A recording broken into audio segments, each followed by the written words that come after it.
কয়েকজন কাফের রাসূলুল্লাহর কাছে গেছে, নবীজির কাছে গেছে, গিয়ে কই মুহাম্মদ তুমি তো আমাদেরকে ইসলামের দাওয়াত দাও, কালেমার দাওয়াত দাও, আমরা কালেমা পড়ে মুসলমান হয়ে যাব। বলে তাই নাকি? বলে হ্যাঁ। নবী তো উম্মতের জন্য দেওয়ানা, পাগল, যে আমার এক একটা উম্মত যেন কালেমা পড়ে জান্নাতি হয়ে যায়, একজন উম্মত যেন জাহান্নামে না যায়। নবী বললেন কালেমা পড়ে মুসলমান হয়ে যাবো? বলে হ্যাঁ। ঠিক আছে, তাহলে বলো কি হবে? মুহাম্মদ তুমি 4টা দ্বিখণ্ডিত করে দেখাও কালেমা। আমার আল্লাহ তাআলা কোরআনে আয়াত নাযিল করে দিয়ে বলেন ইকতারাবাতিস সাআতু ওয়ানশাক্কাল কমার। আল্লাহ আয়াত নাযিল করে দিয়ে বললেন না, আমার হাবিব যা দেখিয়েছেন তা সত্য, কখনোই তা জাদু নয়। সমস্ত অপবাদের জবাব দিয়েছেন আল্লাহ। রাসূলুল্লাহর মুজিজা দেখে ওরা কে মুহাম্মদ গণক, গণক না হইলে এটা কেমনে কি গণক?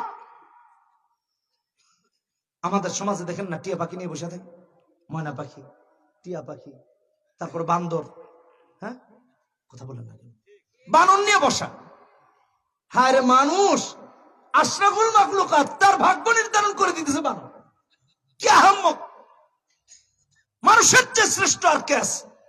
অথচ মানুষের ভাগ্য নাকি ঠিক করে দিতেছে বানর। এটা আপনার আমার জন্য না, বানরের উত্তরসূরি যারা আছে, যারা এতদিন বিবর্তনবাদ নিয়ে গত বছর এক গঞ্জাম লাগাইছে, এই বছর লাগাইছে ট্রান্সজেন্ডার নিয়ে।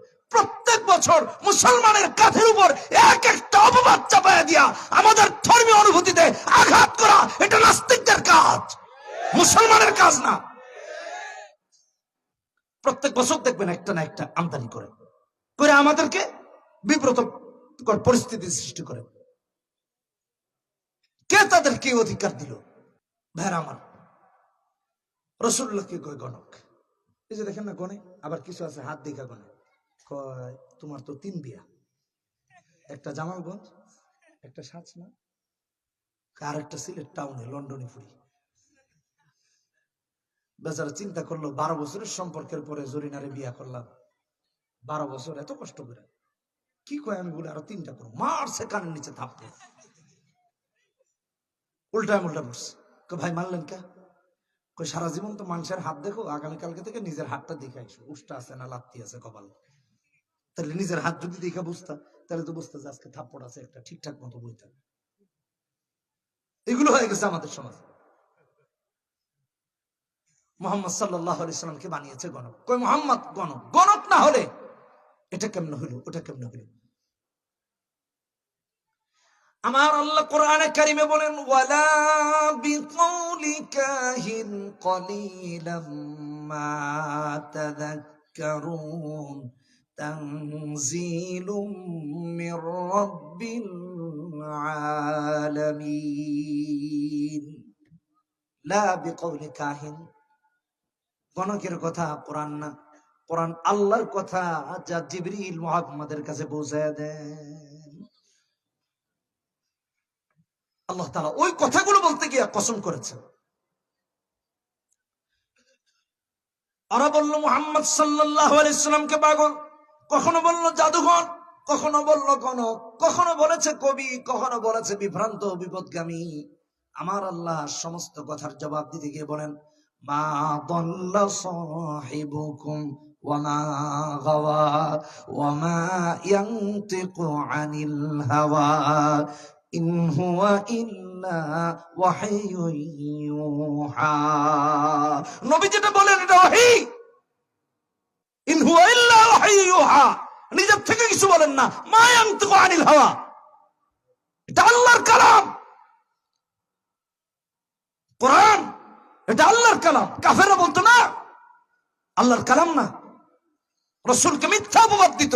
আল্লাহ তাআলা একের পর এক প্রতিবাদ করে সমস্ত কিছু নাকচ করে দিয়ে বললেন না, কসম করে বললেন এটা আল্লাহর কালাম। কিয়ামত পর্যন্ত কেউ যেন সন্দেহ পোষণ করতে না পারে কোরআনের মধ্যে, কিয়ামত পর্যন্ত যেন কেউ না পারে। আল্লাহ সব বন্ধ করে দিয়েছেন। ভাইরা আমার, আপনাকে আমাকে বোঝা লাগবে, কথাগুলো বোঝা লাগবে। ভালো করে শুনুন, মনোযোগ দিয়ে শুনুন। মুহাম্মদ সাল্লাল্লাহু আলাইহি ওয়াসাল্লাম পাগল না, কবি না, জাদুঘর না, গণক না, বিভ্রান্ত না, বিপদগামী না। তাহলে তিনি কি? আল্লাহ বলেন মুহাম্মাদুর রাসূলুল্লাহ والذين معه أشداء على الكفار رحماء بينهم تراهم ركعا سجدا মুহাম্মদ আল্লাহর রাসূল। কোরআনে কারীম সূরা ফাতাহ 29 নম্বর আয়াত আমার আল্লাহ বলেছেন মুহাম্মাদুর রাসূলুল্লাহ, মুহাম্মদ আর কেউ না, মুহাম্মদ তো হলেন আল্লাহর রাসূল। তাহলে মুহাম্মদ আল্লাহর রাসূল সাল্লাল্লাহু আলাইহি ওয়াসাল্লাম। আল্লাহ তাআলা জবাব দিয়েছেন। শুধু কি তাই, আল্লাহ আপনার আমার জন্য সেই রাসূলুল্লাহকে আদর্শ বানিয়েছেন। আপনার আমার আদর্শ নবীজি, আপনার আমার ফ্যাশন নবীজি, আপনার আমার মডেল নবীজি। আর আমাদের যুবকরা এখন কাফের মুশরিকদেরকে মডেল বানাইছে।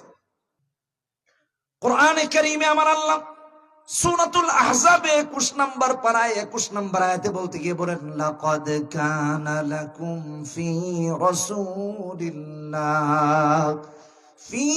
রাসূলিল্লাহি উসওয়াতুন হাসানা লিমান কানা ইয়ারজুল্লাহা ওয়াল ইয়াওমাল আখির ওয়া যাকারাল্লাহা কাসীরা।